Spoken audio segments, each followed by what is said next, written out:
Hey, Michael, thanks so much for joining me today, and a big congratulations on your accreditation with ERT. Thank you. Absolutely. So, Michael, remind me, when did you join ERT? It's funny, you told me you were going to ask me this question, and I sit here and I think about it, and I want to say it was 8 years ago. So this is, Okay. what was that, 2016, 2017? Yeah, Yeah, 2016, 2017. yeah, Okay. I yeah. know, time goes fast. Okay, Yeah, cool.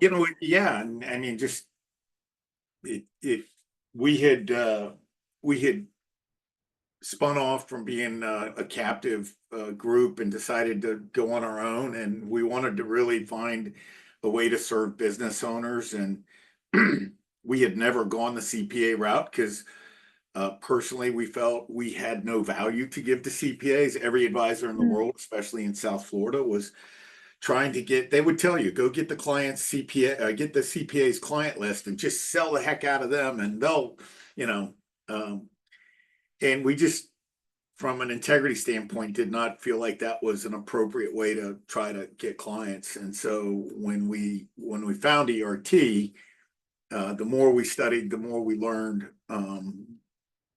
the more we've really become passionate. This is the only way to do business. yeah, love it.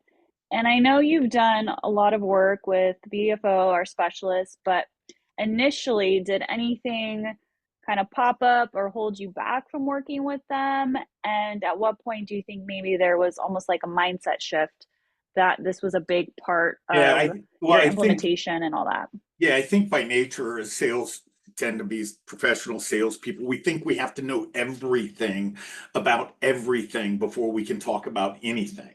Mm, And so I did spend a lot of time overanalyzing a lot of the strategies. I will say, too, what did benefit me was that I did the learning on my own. I did not bother the specialists, right? Because I saw them as mm, the expert resource to help close the business. But I could Google on my phone or on my computer, use the Google to really do my understanding of how did it work with the tax code and how would it work for clients, what scenarios this strategy might fit in.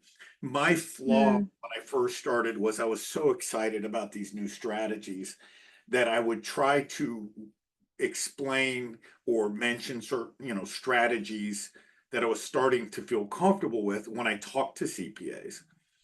And mm. at the time, the CPAs, they just heard that and they go, "Oh, you're selling cost seg now." I'm like, "No, that's not what I'm doing. I'm trying to, I wasn't presenting the VFO model, the that which has gotten better. I don't even think we had the silo picture with the marketing picture of the VFO, Yeah. but really it's the VFO model. I jokingly now say, hey, if your client wants their driveway repaved, call me. I'll find the paver, right? That's our job, is to find solution for their clients, their biggest clients' challenges.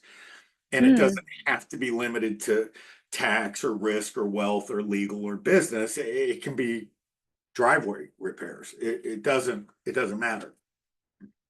Yeah, absolutely. Thanks for sharing that. Yeah, I think it's definitely I've seen from my perspective with you and a lot of our other advisors that have been in the community way before my time, taking the time to research the specialist, their strategies, and aligning it with a particular client and their circumstance. And that time, that customization, I think really comes through in what you are bringing forward to the client. So thanks so much for Well, and sharing I that and because I I think that's such an important point to drive home. I think really, you have to recognize the specialists, aren't just dealing with ERT advisors. And if they were, Mm-hmm. they're dealing with 400 advisors, which is a lot, right? Mm-hmm. They're out making their way and serving, a couple thousand, likely similar people in similar veins. So I wanted to be respectful of their time and not burden them. It's funny, I've got a couple that I'm working with now that I keep trying to learn more and more so that I can do as much preparation really to get the client to their final question about the most intricate detail is what I want to use the specialist for. I want to be able to Mm, explain in detail the program well enough that they don't even need the specialist to close it. But we like to bring them in so that they see it's not me, it's the specialist doing it. And I learned that early on when there were a couple of specialists who I really admired and thought the world of kind of disappeared. And I mm, called them back and said, "Hey, what happened? Where'd you go? Are you still this?" And they said, "Look, love the concept of what Anton's doing, love what he's building, but I'm not the training resource for the advisors. I would get advisors who called me up and wanted to spend an hour with me teaching them the fundamental basics, and we don't have time for that. We've got to make money too, right?" So mm. I recognize that from there that you develop the relationship by respecting their time, and that when you bring them into a situation, it has a high to very high level of close, so that they see Yes. the immediate response from it. It's not, hey, I want to give a webinar and try to market it to the world and hopefully someone will give us business.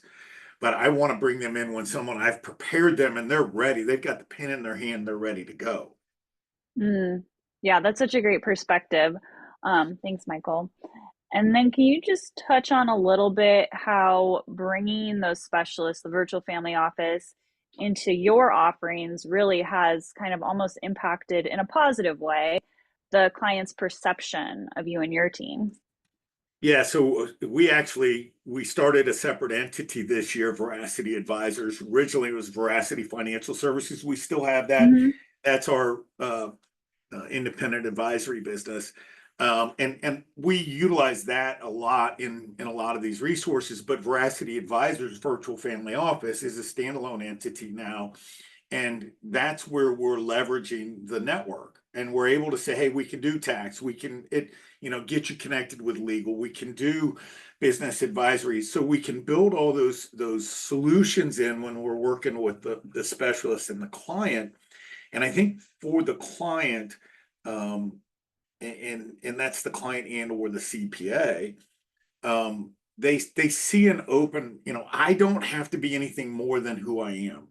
And we Mm, were just joking. I I'll start most of my uh, Google Meet calls or Zoom calls with clients and CPAs. Gentlemen, ladies and gentlemen, I want to be the dumbest person on the call, right? So if there are any questions that can't be answered, I'm taking notes and I will get those answers, right? So I don't have to mm-hmm, be the person that has all the answers.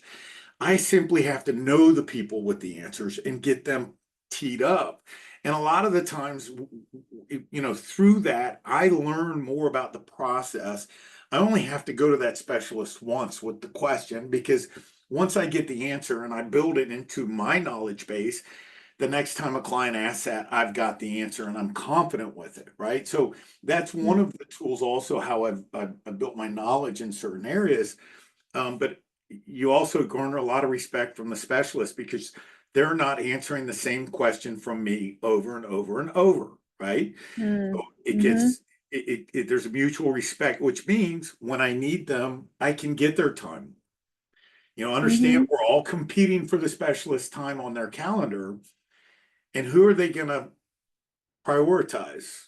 Someone who mm, wastes their time or puts them in front of people as a fishing expedition rather than someone who's got someone teed up to close and we're going to monetize the relationship immediately. That's a mm. Yeah, I think no-brainer. that's a Yeah, it is. It is. And I think that's a good way to put it, where the specialist is an extension of you, your team, and then also really utilizing their time in a valuable way to speak to the client, CPA, fill in the areas where it's really nuanced, specialized, the process of the strategy, but you were able to lay out a really strong foundation, and the client and CPA at least could get the groundwork and get the ground ideas of how the process works, but then the specialist gets to layer in all those details to really drive it home. But then it's meeting each other halfway to really bring everything forward for the client rather than, like you said, perhaps just having them explain the baseline of the strategy that you could do because you've done the research and you're confident enough Right. to do it as And well. So in in the it's really important. the example of that, how I've got one group I work with that they're very voracious in learning. They're members of the community, and they're spreading the school videos amongst, so they want to learn it and understand it, so that when they talk to the client, they're preparing them and teeing them up for me. And so now I Mm, come in at an even higher level on the strategy to talk to them. And if I can't get them to a close and a commitment, I bring in the specialist, and then it's a done deal. I mean, we're running a 90% close rate when we do it in that venue, right? So it works mm, very. If by the time working. I see Yeah. the client, it's 90%. We're closing the business. I've got another Yes. new CPA who loves what we're doing, loves the concepts and strategies, and he thinks he has to detail everything and close the business up front. And we have a much lower closing ratio with him. And my emphasis to him is, hey, you don't have to know everything. You don't have to know it. Mm, You don't have to do everything on the first call. Slow down, back up, take a deep breath. Matter of fact, gratuitous plug for Tim Gorin, trying to get him involved with Tim's, learn how to ask questions and be enticing, leave it out there at arm's length, because the client's going to naturally want to know more. And then we can bring them in closer, to the VFO hub. And that's really when you can put the specialist in who's doing this and nothing but this all day, or as I always like to say, I'm the butcher behind the counter. If we want to know how the sausage is made, we go to the sausage maker. Don't ask me. hmm. The person who's doing the grinding and spicing, let's ask them.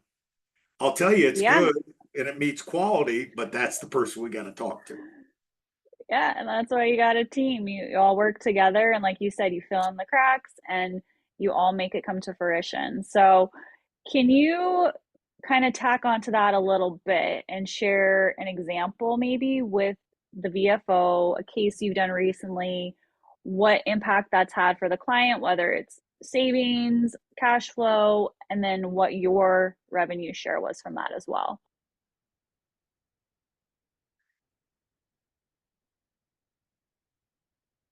That's I don't live in I that know you've world done a anymore. lot. I mean, I have to. Here's the funny thing. I don't live in that world anymore because I'm now running volumes. And Mm, and when I say running volumes is I'm running design programs, providing clients multiple options, working with CPAs. Then I get an email from the CPA that says, this is what needs to be implemented for these clients. Boom, boom, boom, boom, boom. So then I have to go back and take a look at the client. What it was we were saying, we've got a client that we did, he's got $4 million of ordinary income. And so we're doing a LEOS program for 2 million of it. We've implemented leverage charitable for another million of it, and then we applied tribal tax credits for the bottom, right? So, hmm. what value was it to the client? Well, he was looking at about a $1.6 million tax consequence up front, and the outcome was he ended up coming out of pocket about $500,000. So he kept $1,000,001 in his pocket. Mm, hmm. So he kept a That's million one in his pocket. As what are we going to make off of it? a good chunk. Probably 50 grand. Probably 50 grand. Yeah. Yeah. Which Maybe is a little more. I amazing. don't know. Yeah, Yeah. to he's looking at 200 or 100, 20, yeah, about 50 grand. Yeah. So, Awesome. but I don't, it's hard because I'm tracking them by, we've had our biggest challenges is this year because we're ramping up so much Hmm. is, our process, our implementation process, because that's our true value is not only the coordination of the specialists and the fact pattern designation, but implementation. No Hmm. one out there has got a broad design on implementation of plans for CPAs. They don't want to do it. They want to know it gets done and done Hmm. timely. So through that, we're building the implementation wheels on a lot of these strategies to make it seamless for the CPA and the client, right? And then we can get the turnaround time and really monitor and measure that. And that's when I talk about volume. We've got this morning we had 11 leverage charitable programs that we were doing. We're building a spreadsheet to probably 6 tribal tax credit clients. We've got 15 Leos clients in the mill. Oh, So dang, yeah. I mean, so for there, it's just, we're doing volume. So if you ask me, some of them I don't even know. We're, but that's where, I mean, the Leos clients alone are probably worth $1 million in revenue that will all close before the end of the year. Yeah, that's amazing. And are you working on these cases with your CPA partners? Yeah, yeah. I Okay. mean, and actually, we're designing a workflow now. For instance, with the Leos program, a lot of it is automated from GFX trading, and Mm-hmm. clients are missing emails. They're not, so we have a natural slowdown in the process. And so what we're trying to do is say, hey, how do we get the emails to the CPA team to do the documentation for accredited advisor? The Mm-hmm. CPA team has all the information that's needed for the fact finder, and we're sending them to the client. But how do we get the client to say, hey, yeah, I give this person approval to do that? Because our job is then to oversee and get that stuff, done quickly, Mm-hmm. to get to the client to the point where they need to monetize the investment as well as the fees. Hmm. So And how many CPA partners do you have right now, Michael?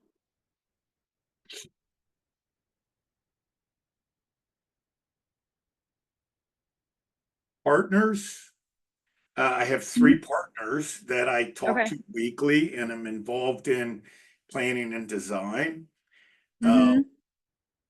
And then several others Sub that you're working option one, just where we talk and I'm right, but I'm trying to bring them into collaborative planning, probably 6 others. with. Okay. Awesome. And circling back real quick, I thought you touched on something that's really valuable where with that case in particular, and I know you do this a lot, where you layer or implement strategies in tandem, like with the tax credit and then some of the other tax mitigation strategies you talk to. Is there anything you can kind of elaborate on just slightly, like maybe the difference that you've seen or something that's worked really well for you in Well, layering yeah, multiple well, first off, strategies and holistic? I think the CPAs and the other professionals appreciate looking at a plan that has more than one solution. Mm, If you're trying to slap one solution on, oh, this is the fix all, right? Then immediately in their brains, that's all you're pushing. yeah. So when you look at it and you can design it and say, hey, there's different ways we can do this, but you have to understand the pros and the cons of every strategy, right? So leverage charitable Mm-hmm. is great, but only up to 50% of AGI. Leos is great for 100% of AGI, but do you really want to go 100%? Mm-hmm. Leverage or tax credits are 40%. Where do you put those things? And if you're not good at Excel spreadsheets, I would say find someone who is and Mm-hmm. get them to sit down and figure out how you want to present it. I mean, I've built and I give Jason Bright credit as well, but I started out building a spreadsheet that was analyzing one strategy. What were the pros and cons? What was it going to look like? And I remember sharing it with him, and he was like, "Dude, this is, for the engineer in him, it's visual. I can see it." And so we started Yeah. working on what the underlying formulas were, and then we said, "Well, there's this other strategy, so let's add to it a different worksheet, right, to show that strategy." Next thing you know, we've got a third worksheet that says, okay, Mr. Client, this is what it looks like if you do strategy A. This is what it looks like if you do strategy B. But guess what? Strategy C is a combination of A and B. This is what it would take you to. And Mm, CPAs love that. And I've got people who are, hey, let's review it. And I hold it tight because I don't know what intellectual property Jason put into it. So I don't want to, share it with everyone, but I sure. do try to show people this is very easy Excel that you can build on your own if you have someone who has simply understands it, right? But it's saying I literally go to one page and they'll say, again, looking at it, what's W-2 income, what's ordinary income, what's short-term capital gains, what's long-term capital gains, what else is there, right? Mm. And you Hmm. can, on page one, you just put that in and it's going to populate everything. And that's where you Yeah. can be, that's now all of a sudden we can sit down and we can have a conversation with a CPA about 6 clients and rapidly get to, hey, what does it look like? Mm. Yep. Yep. I think that's so important. Cool. So with But these CPAs, that's taken 8 years of trusting, yes. Yeah, understanding, fostering the learning, relationship. digging Hmm. in, committing. That's the number one thing I say is the hardest thing it is committing to um, changing your process. Hmm. Patience, man. Patience. It's important. It And while works. you've been I kind mean, of, people people are hungry for this solution. mm, Um, I'm working with a accounting team that understands that too, and they're starting to advertise and through social media, and they are aggressively pushing um, which is great. It doesn't hit my marketing budget at all, but they're hmm, aggressively pushing for clientele, and their position is pretty much this is all we do. And there is reason why we have 3 scheduled team conference calls every week to talk about what's going on, because when the client comes in, there are lots of things the accounting team can do, but virtually 80% of what the client needs are going to be come from the VFO. mm, And so, yep. whether it's bringing Jim Duggan in from Duggan and Birch, or any of the specific solutions, we have those options to do Hmm. that, right? And so Hmm. the more they're being aggressive, that's just building backfill of demand for us. And I Mm, guess a lot of people would say, well, geez, how do I get that? I mean, I just searched the internet for,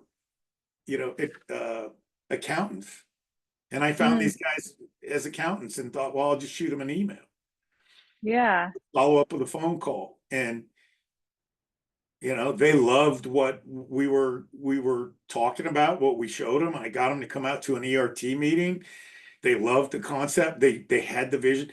And that's different from most CPAs. They're not CPAs. They're an accounting team. They're entrepreneurs. Mm, If you find a CPA who's entrepreneurial, which is very, very difficult, those are the ones who are going to want desperately what we have in the model, and they're going to be the best partner. mm. Agree, 100%. And you spoke to being busy in a good way and the volume that you all are doing. Are you looking to grow? And if so, what would you like to share with the fellow ERT members? Yeah, I'm looking to grow. And actually, what's funny is I'm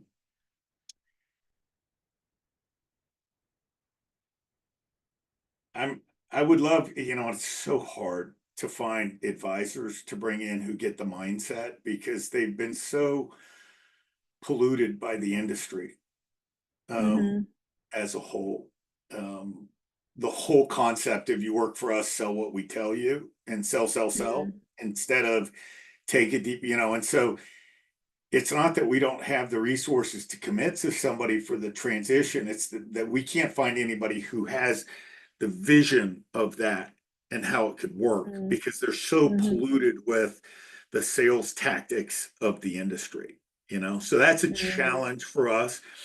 Um, we're also, along the same lines, recognizing we have to build out for support and trying to find the right model to support us because um, we've been disappointed with a lot of the virtual support models. They want to mm, do your social media and update review your emails, but we need them to really be committed and understand that, because they may have to reach out to the specialist on my behalf.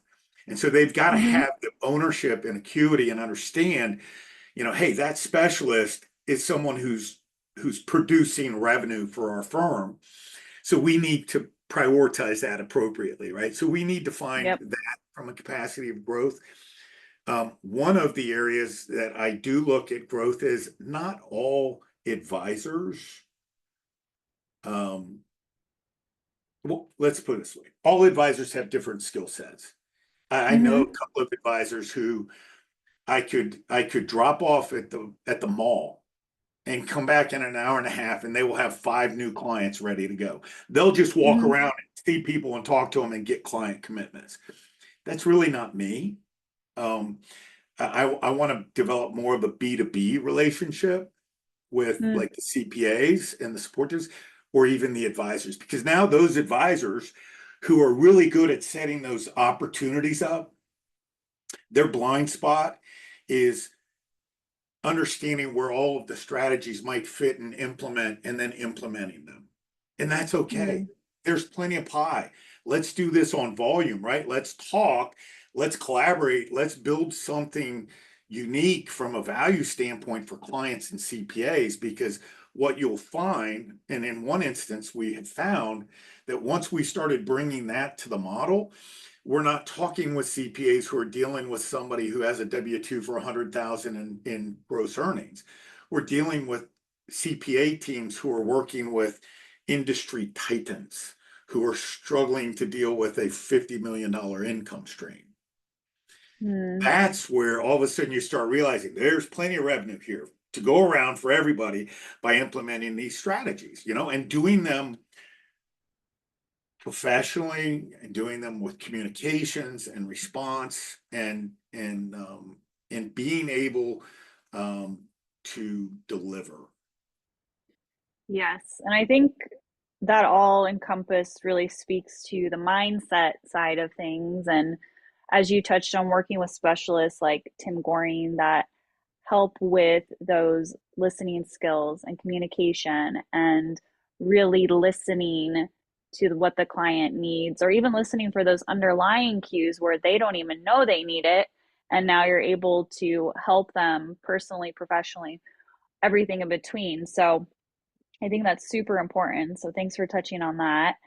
And I know you've already mentored a lot of members in a certain capacity, but is there anything else you'd like to touch on as far as bandwidth, wanting to continue to mentor, or anything as far as like trends that you've seen while you've been speaking with some of those advisors that you would want to share with us? Um, well, I still get phone calls randomly from people saying, "Hi, I'm an advisor in such and such town, and Jane Sanford told me to give you a call," and I'm like, "Hey, let's talk." Um, I, Yeah. I'm a firm, you know.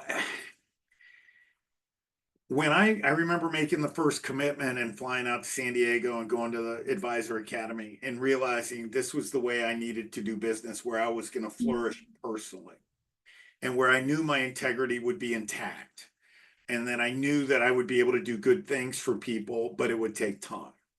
And I Mm, fully committed that, this is the way clients deserve to be treated. And so my passion for that is only grown. Um, and so I have no problem at any time when an advisor calls and says, "Hey, can I get a half an hour? I'm struggling. I'm frustrated. I don't, and there are a lot of advisors I've spoken with who will say, I'm hitting a wall here. I'm really frustrated. I don't know what do I need to do to offer them some encouraging words, some support, to advice. Say, I'm here. If you got a client situation, I mean, I'll jump on a call and help support in articulating how this works, for you to get the client going so you can get some monetization to help support mm, your journey.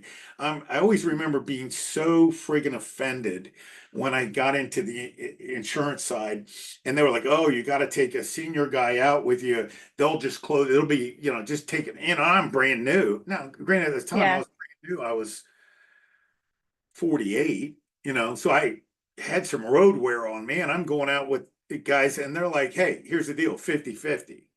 And I'm like, wait, Okay. I'm the new guy here. I'm the new guy here. You've got the established revenue stream. Why are you digging into my pocket? I need help getting this going. And after the Hmm. first time, one of those, I said, screw it, I'll figure it out myself. I don't need to give up. I did not see the value in their example to me. Now, number one, I didn't Hmm. respect them a whole hell of a lot because I saw them for what they were. They were just charlatans selling whatever. Um, but I do see where, Yeah. hey, I don't have a problem working with Darren Sugiyama and giving him 30% to do to lead the way on the premium financing. I'll pay where it's due, right? But I also am not going to put on a new advisor trying to adapt to the program. Oh, you got to pay me a percentage, right? Look, if you want to Mm. put a check in the mail, I'll cash it, but I'm not asking. I don't Right. seek it. I want more and more people. I want this to be the dominant trend in our industries, is that advisors have to become more collaborative. They talk about it, but no one has a model to do it, right? And Mm. so that's Yeah. why, I was so excited when Anton was on Tax Plan IQ and made the offer of, hey, if you want to meet anybody, and 95, literally, you could just watch the messaging, me, all down, Yes. because they're desperate to have what we have. No one has ever been able to build that bridge where people could come together and really serve clients like this. And so Mm. I'm beyond happy to encourage advisors. And there have been advisors who said, man, I was at my last nickel, and I just appreciated the phone call because it gave me the positive perspective, and well, I'll tell you, sometimes it's hard, sometimes it sucks. But Hmm. I've yet to find anything worth doing that hasn't had a sucky period. Mm. Yep. Good things take time, and we definitely appreciate you, Michael, and pouring your time, your energy, and also a little bit of that passion sprinkled in there. So thank you so much for sharing that. Yeah, my partner thinks And I should charge more, but I tell him, no, we're sowing the seeds. We're doing the good Lord's work here. We're helping others. But yeah, yeah, it all comes full circle where you're helping others, but you yourself get to see some of the fruits of your labor too. But yeah, it's all with the intention behind it, which I think your mindset, your intention is so admirable and it comes through. So, and people feel that it's important to be authentic and also, want to be successful and grow at the same time. And that's okay. that you Um, said a key point there, Tracy, though, is owning the process and owning the VFO and owning what you're doing with authenticity. Because when you don't, and you're in a Zoom meeting with a client and a CPA, and the whole fake it till you make it. If you're gonna fake yeah. it, you better fake it good. Because they will pick up on that hesitancy, the reluctancy. It's like the CPA out west who's trying to articulate all this to potential clients and just digging the hole deeper, because Mm, they can smell off him he doesn't have full faith in what he's doing yet. And I try to tell him, Don, man, take the shovel out of your hand, grab the rope, let's get out of the hole. Come on, hmm. let's go back to how we want to do this process. So Absolutely. In it together as that team, which I think, then you can lean into your strengths, identify maybe what you're not so good at, and then you can kind of pick each other up, as needed, and kind of prop each other up on those positive aspects that you can bring to the table. So that's where I think the team of the accountant advisor and the VFO specialist is where it kind of all comes together for the client, because everyone is supporting one another and leaning into each other's strengths as well, and admitting maybe the things again that are a weakness. So well, and I think super, you super want the important. CPA, looking to you to provide information about what's out there and Mm-hmm. knowledge, basic knowledge. You want to coordinate for them with the specialist to solidify their knowledge. But once that's been done, you're really in the middle, right? You got to tickle the specialist the right way to keep them your buddies and friends and stay at the top of their list. And you got to serve the CPA and be responsive so that his clients are getting the results that you want. and I'll tell you, so it's been 8 years, and I don't think we've ever had a client convert from doing strategies to doing assets under management. And we've Mm, not taken that as a strong push point. Again, I'm mm, not, I'm wanting more to solve challenges and problems. I'll let clients know we do this as well, but if it doesn't click in their head, hey, we really appreciate it. Can you help us with this? I don't want the uphill battle, right? So we're being patient. And August, client we're working with just says on the phone call, Michael, um, I got $5 million I need managed. I'm going to send it over. there you go. It just, like I called the CPA. I was like, did you know this guy had like 5 million? Sent me. He's like, no. Oh, well, it's coming over to Thank you. us. So that's where we're really starting to find these things as it's matured. It takes so much time, Mm, but as you start maturing the process, all these new avenues are really opening up to us that are, my partner runs the wealth management side now. So I just shoot that over to him. I'm like, dude, take care of the client, get all the assets over, do your thing, and I'll stay doing this. So yeah, that's great. That's great. I love it.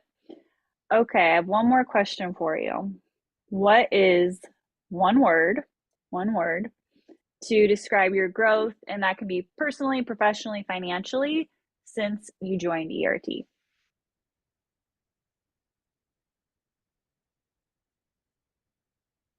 One uh, word.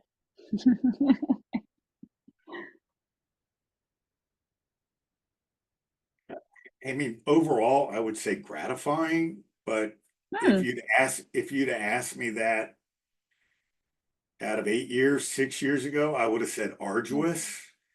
Hmm. If you asked me, 4 years ago, I would have said, um, frustrated. Um, and because it just, we started out the wrong way and we had to stop and restart. Hmm. If it's not working, self-assess. What do you do? Are you doing it the way, the model? As much as I hated to follow the model step by step because I, wanted to put my 2 cents in on everything. I looked around and saw Justin Munt and Marilyn Prevoir and Andy, but they were all just blowing my doors off. And I really had to have the moment to sit down and say, what did I do differently than they did? We all had the same material. And then I looked, Hmm. and I said, well, wow, they implemented the way that Answer said, well, it's not, we're paying the bills, but that's it. Yeah. We're just paying the bills and that's it. What is it that we need to do to have that sort of breakout? And then all of a sudden it was like, well, let's go back and restart, redo, redo Mm, all the videos, redo, the spreadsheets, redo the contact of the CPAs, redo how we communicate with them, redo all of that, right? And all of a hmm. sudden, boom, a partner showed up and we started, producing revenue and doing some good things. And the more you do that, the more confidence you build in what you're doing. And then pretty soon you're talking to more CPAs and you don't know how to weed out the good ones from the bad ones. And then, Mm, then with more time, you start realizing, I can tell you when I'm talking to a CPA, don't back out nicely. It'll never work. I can just, hmm. I've heard it enough of the times now where it's like, let's not waste our time. Yeah, I would love to help them, but they don't want the help.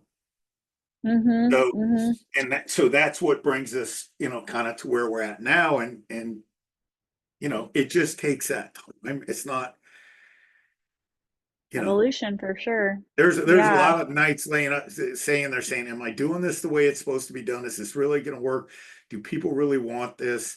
Um, but you start seeing the light at the end of the tunnel and you start looking. And when you study the CPA world and all their periodicals, everything in their industry is telling them they need to go to this. Everything is telling them Mm, they need to be more advisory based. They have to offer more solution. So short of selling out to a bigger entity and being an employee, which none of them want to do, they hmm. they can either figure it out themselves or partner with someone, right, who does it.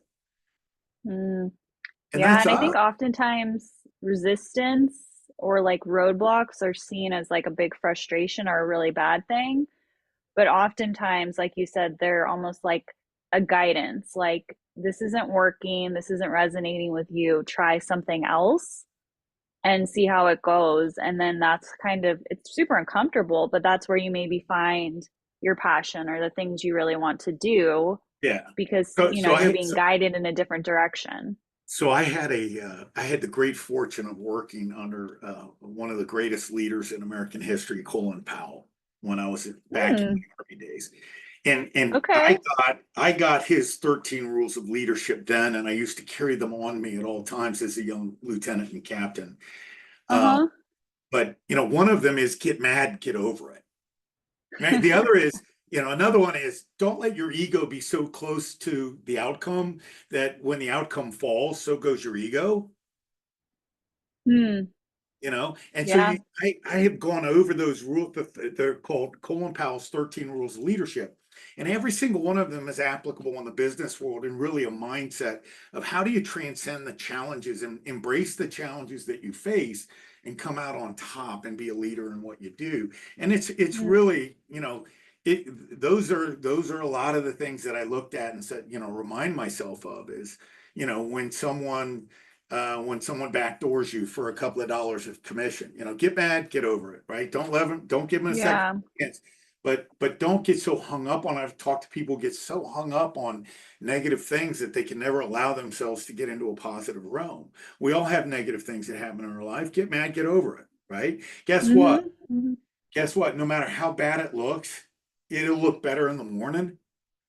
Yeah. Don't borrow worries of the future today. Like get today's job done, right? And so, yeah, the Colin Powell's 13 Rules of Leadership, you can Google it. There are plenty of Mm-hmm. places that I have will.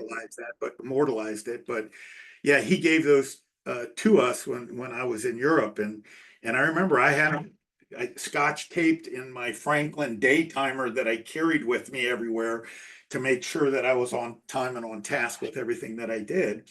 But yeah, no, important framework of how you need to go about approaching because you are going to have disappointment. You are going to be frustrated. You're going to have people that do those things. That's just human nature. Mm. But you have to figure out how to overcome it and be positive and opportunistic and find that success. Yeah, agreed. Well, thank you so much, Michael. I definitely appreciate all your insight, your perspectives on mindset and how all of that growth can translate to not just professional growth, but personal growth too. So I definitely appreciate it and I look forward to seeing what's to come. So thank you.